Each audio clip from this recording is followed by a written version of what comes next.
Ado mamalo gikone to koro weto jochonde bura mabende ne ochwale nyime ka ikwedo godo yiero mar jaod bura nendo mambere North manindo migosi Leonard Wamuthende mar duond buch siasa nendo mar UDA yiero mabende koro ne obagi kane okawo kanyo kar Geoffrey Ruku makoro no yiere kendo bedo jatend migawo nogo manindo mochung' ne jotich piny owacho pacho kaendi e bura mabende no ochwale nyim jang'ad bura Richard Mwongo oyango ni yiero makamano ne otimo yo nendo makare kendo Wamuthende ne oyier e yo nendo ma oyangore kaka kamanindo okinde mabende no ochwalo bura machalo kamane do ka otelnegi kod okila manendo mar kweth makwero piny owacho Ndegwa Njiru osingo mar biro chwalo kanyendo ng'ur mar gedo nendo mar ywagruok kod court of appeal kata kamane Wamuthende kaachiel kod okinde to pako malich mokalo ng'eto machalo kamano ka gisingo mar biro medo dhi nyime kod tiyo ne oganda mambere North.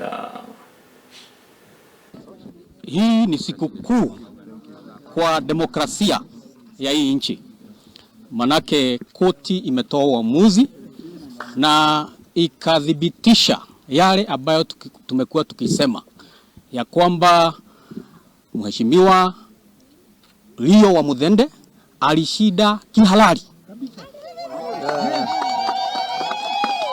The court has affirmed that the election conducted in Mbeere North was free, fair, transparent and credible. Imesema hata kama kulikuwa na mambo hapo, side shows zilikuwa zinafanyika huko nje, uchaguzi mwenyewe ulifanyika kwa njia ya haki na ikaibuka ya kwamba kulikuwa na mshindi ambaye ni Wamuthende.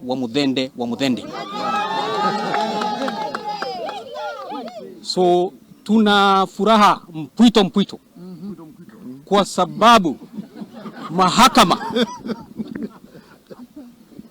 imetoa uamuzi bila mapendeleo yoyote, na pia huko kotini tumesikia wale ambao ama yule petitioner ambaye alikuwa ameleta ombi kotini amesema amekubaliana na uamuzi wa koti, na hata kama ataenda kukata rufaa ni rufaa ya kuambia mahakama ya rufaa batres, hiyo ndio maneno ametumia, itilie msingi hii uamuzi kwa sababu ni uamuzi wa maana. Yeye ajipange na mimi niendelee kufanyia watu kazi, tukutane na kwa debe ya 2027. Hiyo ndio haki. Lakini kama wanataka tuvurutane kotini ni sawa, na mimi natumai nitakuwa nauliza mawakili wangu. Leo nimeongezewa pesa na nilikuwa nimesema hiyo pesa itakuwa ya sherehe na watu wangu.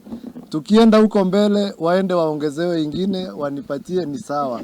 Mimi sina shida ya bure, mimi sikatai. Lakini mimi najua watu wa Mbeere North ndio watakuwa nakosa maendeleo kwa sababu kila saa nitakuwa kotini na naambiwa sasa hata itakuwa mbali.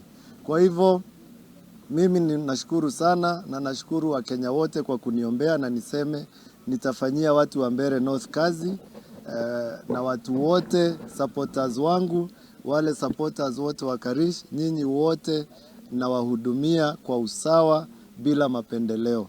Na usinitakie kuanguka, uniombee nifanye kazi ndio watu wote washerehe.